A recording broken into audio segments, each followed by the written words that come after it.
dili gyud ikalimod nga ang mga batan-on magpangita gyud og mga kalihukan nga makapalingaw kanila.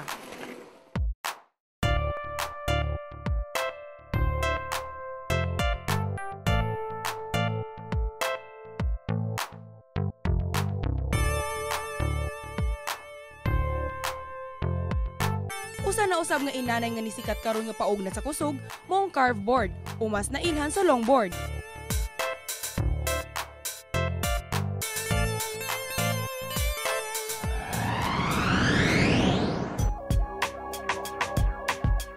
Kini ang kombinasyon sa skimboard o surfboard ug skateboard nga inay tubig sa dala nila kining mong board sakyan. Aduna kini klase sa setup.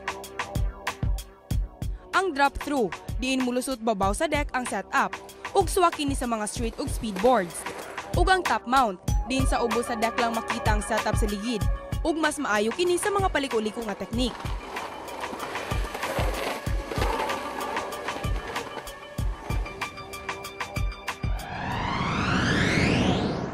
Ang manunuwa niini gitawag og longboarder. The people who started with it is the people who are surfing. So, kung wala swell season sa bawod, ang labuhaton naghimo sila gamay nga skateboard. Mura ra sa surfing ang feel. So, they play it in the downhill part of their place. Moto ga-start ang lingaw sa skateboard. Pero more on surfing gito siya nga style, so it's more like cross training for surf. And with the skimboarding relation, so most of the skimmers here, kay ato season there is from November till March. So aside from those months, may tabo, walay bawod. So introduce na sa ng carve boarding or longboard skateboard, which started with carve boarding katong mura yung feel sa surf nga kinala ka mo carve, same with wave riding. Dugang pa ni Aristotol Binabayi, 31 anyos, ug napo nakatuig sa skimboarding industry, nga pare-pareho ra ang bation sa pagsakay sa surfboard ug longboard. Ang longboard adunay board nga gitawag og deck, trucks, riser pads, bearings ug ligid.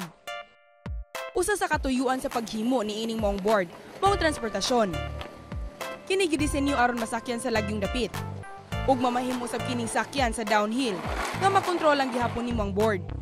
Aduna usab kini mga tricks o techniques apan aduna kini kalahian sa skateboarding.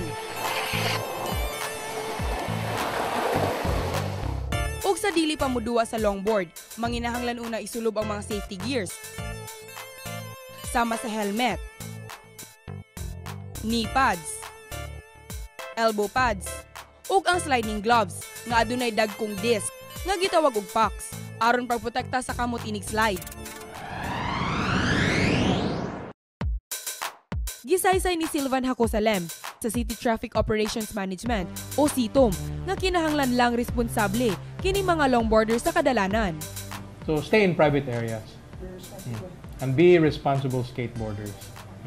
Skateboard or whatever you call it is not illegal, but it is in the act of using it in public roads that may be illegal.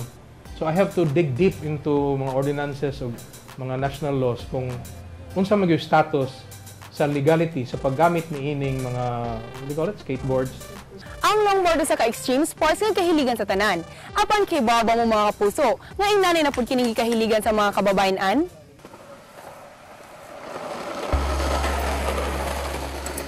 Kini si Cara Marbe, 27 anyos, ikalima na kahigayon nga nahimong kampyon sa longboard kompetisyon.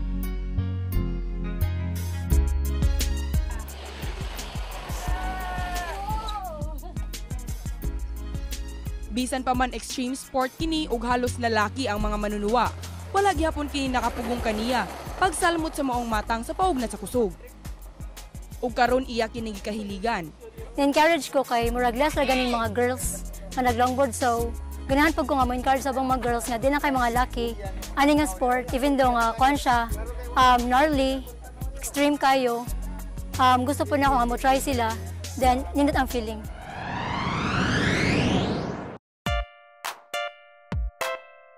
Kauban siyang mga higala, kining longboard girls Madasigon kaayo sa pagbansay-bansay ug paghatag sa ilang oras sa mong paugnat sa kusog. Ug syempre pa, gipakita kami nila unsaon kini pagduwa.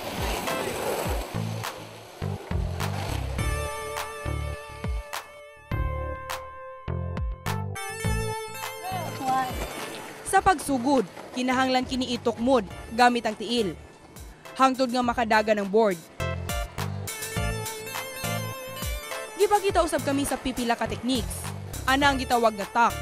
Ang daw pagyuko ug pagbutang sa kamot sa luyo aron mas mukusog pa ang kapaspason sa dagan sa board. Ang drift, kini ang kontroladong pagmaniobra aron muhinay ang kapaspason ilabi na sa panahon nga likuuno na kalsada. Ang slide, ang labing epektibong pamaagi sa pag-brake, ang pagtukod sa kamot sa kalsada. Ug ang kitawag nga carving. Gamit ang board, magmugna og letrang S. Pinaagi niini, mas makontrol og mamintinar ang kapaspason. Aduna higayon nga sila matagak, apan wa kini makababag kanila pagpadayon sa ilang gikahiligan nga longboard. Baliwala ra kini kanila og dali ra kaayo nakabarug. Ug dili gud basta-basta ang pagkahilig niini, kay kinahanglan gud nga kahibaw usab ka magkat-on og ayo in kaso og magkinaon sa ang longboard. Amo usab na ilhan si Flores Ampe. Ug nianhi sa Pilipinas aron sa iyang internship. Gisaysay niya nga sa wala pa siya mianhi, iya gigipangita sa internet ang komunidad sa longboard dinhi sa Sugbo. Ug wala siya napakyas, kay init kaayo ang pagdawat kaniya sa mga Sugbuanong longboarder. I'm thinking of maybe staying a bit longer, as long as I can, before I have to do my presentation for school. So yeah, I'm really having fun here. I'm glad I'm here. Apan dili lamang kalingawan ang mahatag sa mga paugnat sa kusog, kay lagi extreme sports aduna kini daghang risgo. Kini si Jonathan Bartin, 25 anyos, usa ka tinunan sa fine arts ug baguhay lang na disgrasya tungod sa longboard. Sa tinud giwaw kay bawo nganong nakuan kay sa akong pagalamba sakto ba di wala ko naligid, wala ko nalabay layo, pero sa pagbarog na nako, pagtanaw na sa mga tudlo, nan ko kanang na potolusa ni blind curve ko niya. Sa akong kasugat na skater niya, paglikay na ako sa skater, ako na among. So, moto paglamba niya, wala ka ba sa nitabo niya. Moto, nemo na siya nitabo gid.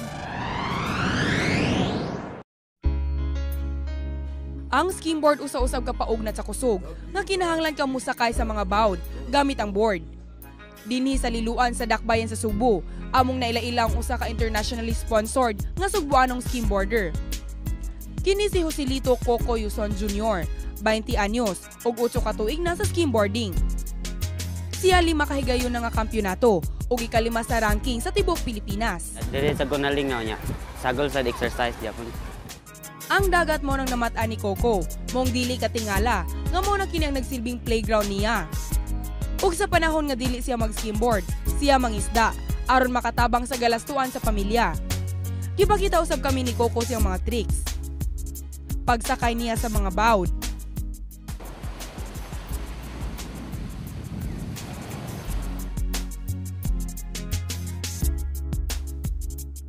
Taod-taod, gisugat na usab niya ang bawd nga daw nagtumbling. Ug ana usab ang trick nga makapangangha sa tanan.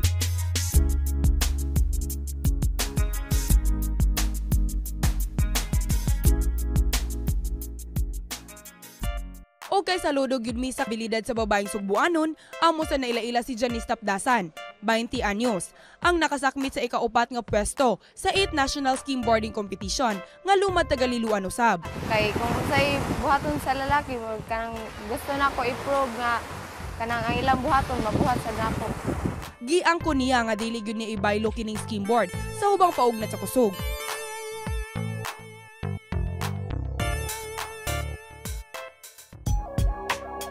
Bisan unsang matang sa paugnat sa kusog, makalsada man o sa tubig. Dili nato hikalimtan nga kinahanglan unahon ang kaluwasan.